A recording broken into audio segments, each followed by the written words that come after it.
қазақтар ең бірінші амандасады. Біздер қазақтар бірінші амандасқанда сәлем береді, саламатсыз ба, ассалаумағалейкум, уалейкумассалам деп амандасамыз.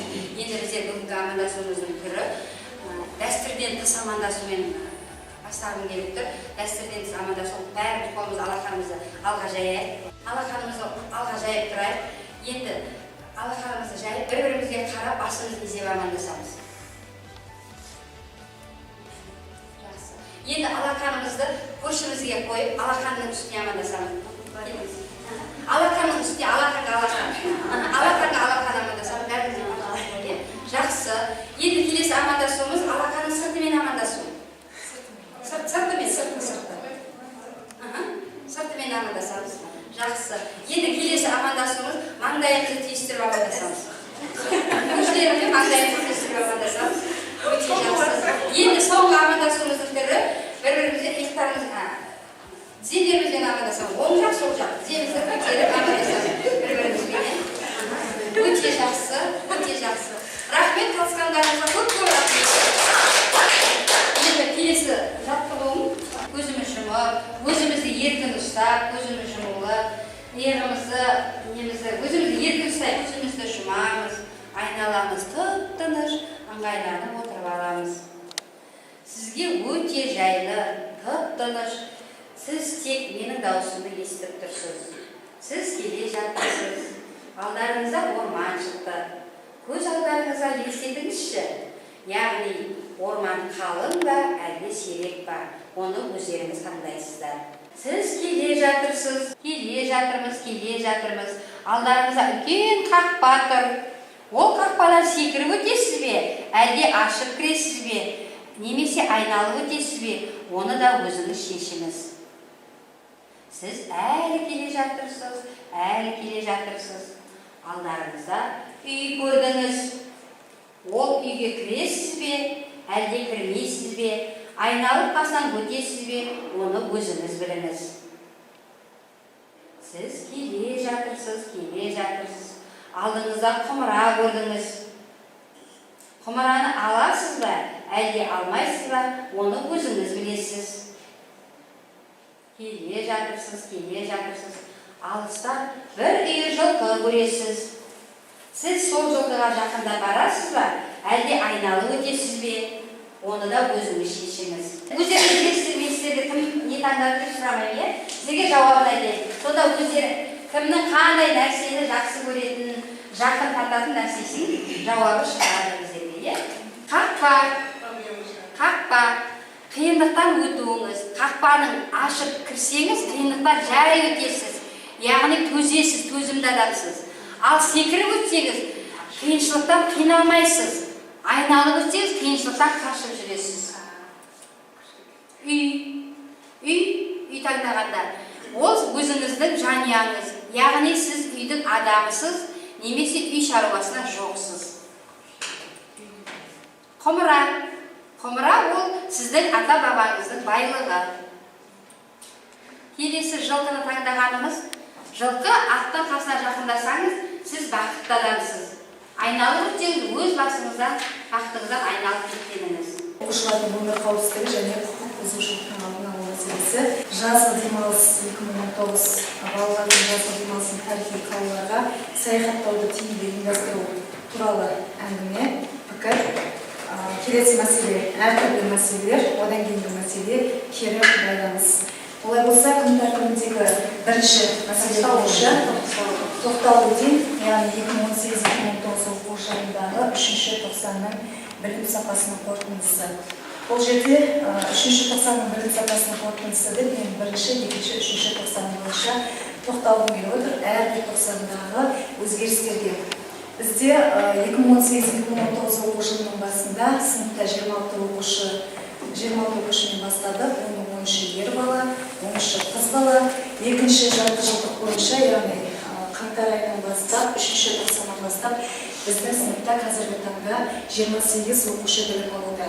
Яғни 2 қыз бала біздің сыныбымызға ауысып келді.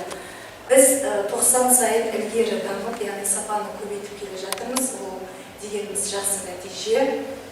Жалпы кластың құрамы жақсы. Бізде жаңағы бір ғана сабақтан 3-ке кеткен оқушы болған. Сол бірінші, екінші тоқсан бойынша үшке кетті. Осы мен әдебиет пәнінен үшінші тоқсанда жұмыстар жүргізіліп, сол оқушымыз екіншілердің қатарына қосылды, яғни төрттік бағамен шықты. Бір қауіпсіздігі туралы барлығымыз білеміз, оны бәрін айтып жатудың қажеті жоқ. Оқушылардың өмір қауіпсіздігі, құқық бұзушылыққа жол бермеу біздің және сіздердің міндеттеріңіз деп білемін. Сіздердің қадағалауларыңыз және мектепте біздің қадағалауымыздың арқасында оқушыларымыз ешқандай құқық бұзушылыққа бармайды деген ойдамын. Біздің класстың құрамасы өте жақсы, ондай құқық бұзушылыққа бейім бала жоқ сыныпта. Осы орайда құқық бұзушылыққа байланысты мен сіздерге кішкене сауалнама алып жіберсем, осыны толтырып жіберсеңіздер, толық аты жөндеріңізді жазасыздар, сосын мына жерде белгілеп кетесіздер.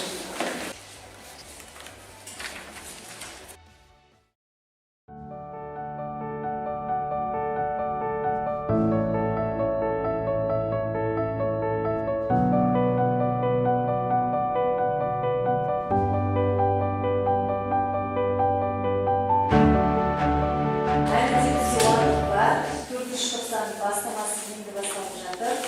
4-ші тоқсан аяқталған келгенше әлде ақылдасамыз, бір шешімге келеміз деген айтамыз. Олай болса, сіздердің алдарыңызда мына жерде кішігірім ақпарат таратып, жазғы демалыс 2019. Кейбір ата-аналар мысалға баламды ауылға жіберейік деп болжауы мүмкін. Алды 3 ай демалыста ауылға барып деген сияқты. Егер де қай жерге барсын, қай жерге баратынса, ауылдың Шалқар ауданының болсын, қай жерге барады, сол жерде түсіріп көрсетсеңіздер.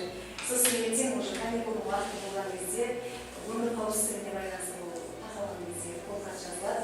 Сондықтан мына жерде болжам жазсаңыздар, мен ауылға беріп отырсам деген. Сол оқушының аты жөнін жазасыз, оқушының. Сосын жазғы демалысын жоспарлауды өткізеді. Мысалы, қай жерде өткізеді, соны жазасыз, қала болсын, ауыл болсын. Сосын ата-ана тарапынан өзіңіздің аты жөніңізді жазасыз. Бұл жерде егер де жоспарламаған ата-аналар болса, біз білмейміз, мүмкін осында болуы мүмкін деп.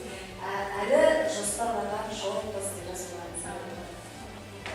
Ой түйінде, балаға қатысты мәселе болса, ортаға салып айтуларыңызға болады.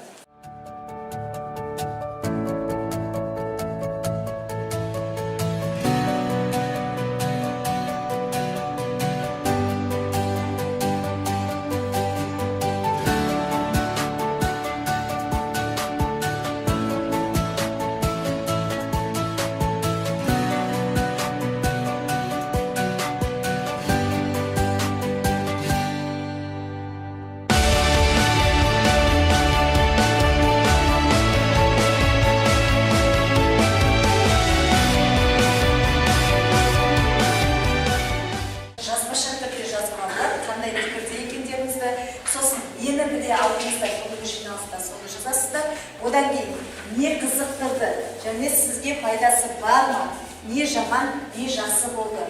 Осы жөнінде маған кері байланыс жазып берсеңіздер.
Olay olsa sizlere mecbur Türkiye söylüyor, izlediği